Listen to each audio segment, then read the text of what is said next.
High-rise building માટે plan અને BU permission નથી મળી રહી ત્યારે ટાઉન પ્લાનિંગ શાખાના ચેરમેન ચેતન સુરેજાનું નિવેદન સામે આવ્યું છે અને સમગ્ર વિવાદ 2 ફૂટના ફ્લાવર બેડને કારણે થયો છે। કેટલાક બિલ્ડર ફ્લાવર બેડની જગ્યા બાલ્કની તરીકે ઉપયોગ બતાવે છે અને ફ્લાવર બેડના નિયમ મામલે સરકાર પાસે માર્ગદર્શન માંગવામાં આવ્યું છે। સરકાર પાસેથી માર્ગદર્શન મળ્યા બાદ કામ થશે। ટીપી શાખામાં હાલ પૂરતો સ્ટાફ છે અને નાના બિલ્ડિંગ, મકાન તેમજ બંગલાના પ્લાન પાસ થયા છે। રાજકોટમાં ટીઆરપી ગેમ ઝોન અગ્નિકાંડ થયા બાદ ક્યાંક ને ક્યાંક જે બિલ્ડર લોબી છે તેમના કામ નથી થતા તેવા પણ આક્ષેપો છે।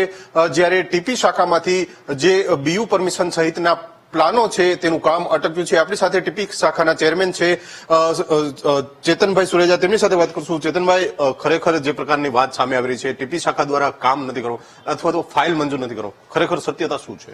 ના, એવું કશું છે નહીં। એમાં શું છે, 2 ફૂટનો ફ્લાવર બેડનું મિસઅન્ડરસ્ટેન્ડિંગ છે।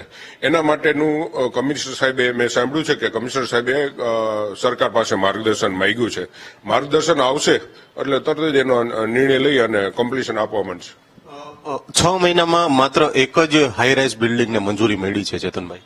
હા, એ મંજૂરી મળી કે કમ્પ્લીશન મળ્યું છે? મંજૂરી મળી એવી વાત છે। તો એમાં શું છે, ફ્લાવર બેડનું કન્ફ્યુઝન છે, એ ક્લિયર થશે એટલે બધી આપોઆપ ઝડપથી થઈ જશે।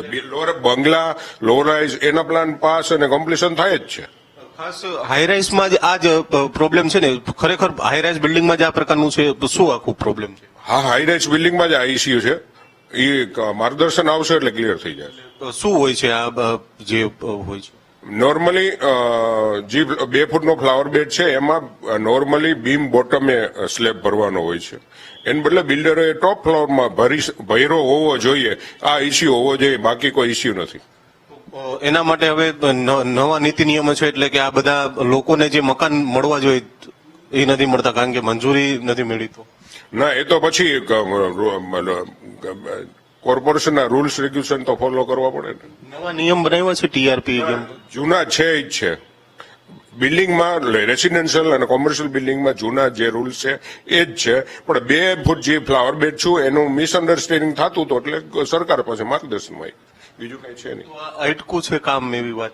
ના, આવશે સરકાર પાસે માર્ગદર્શન આવશે એટલે આપી દેશે। અંદાજિત આવા કેટલા હશે, કઈ આંકડો ખ્યાલ આવે? બિલ્ડિંગ આવે ખ્યાલ નથી મને। લોકોને પણ હવે પોતાના મકાનની રાહ જોતા, કારણ કે બિલ્ડરને એ લોકો પૈસા દઈ દીધા હોય, રહેવા માટે ઘર સમયસર નથી મળતું, તો કોર્પોરેશન ટીપી શાખા હવે વહેલાસર કામગીરી કરશે એવું લાગે? ના, થશે 100% થશે।